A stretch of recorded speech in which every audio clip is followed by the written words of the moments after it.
আসসালামু আলাইকুম everyone, welcome back to my channel busy রমণীর ইজি রান্না। যারা অনেক বেশি ঝাল এবং টক খেতে পছন্দ করেন, আজকের এই রেসিপিটি শুধুমাত্র তাদের জন্য। এখানে আমি 2 রকমের ডাল নিয়েছি, 2 কাপ মুগ ডাল এবং মসুর ডাল। এখন এগুলোকে আমি পানি দিয়ে ভিজিয়ে রাখছি 30 মিনিটের জন্য। 30 মিনিট পর এগুলোকে আমি 4 ভাগের 1 ভাগ তুলে রাখছি এবং বাকিগুলোকে আমি একটি ব্লেন্ডার মেশিনে দিয়ে পেস্ট করে নিচ্ছি।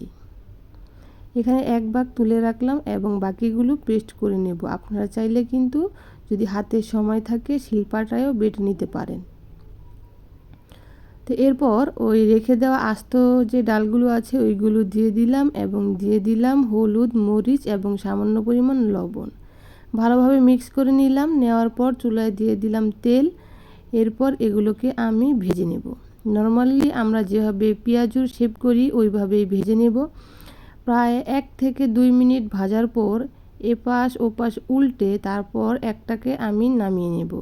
নামিয়ে নিয়ে এভাবে একটি ছোট গ্লাসের সাহায্যে এভাবে চেপে চ্যাপ্টা করে নেব। এইভাবে আমি সবগুলোই ভালোভাবে চেপে চ্যাপ্টা করে আবার ভেজে নেব।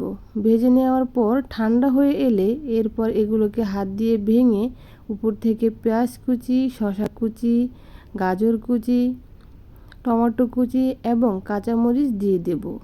আর এখানে যেই কাঁচা জিনিসগুলো আমি অ্যাড করলাম এগুলো আপনারা আপনাদের পছন্দ অনুযায়ী দিতে পারেন। এরপর অ্যাড করে দিলাম তেঁতুলের টক, উপর থেকে দিয়ে দিলাম পাঁচফোড়ন এবং চিলি ফ্লেক্স। এরপর এগুলোকে ভালোভাবে নেড়েচেড়ে নিলেই তৈরি হয়ে যাবে কিন্তু মজাদার একটি টক ঝাল পেঁয়াজুর টক রেসিপি।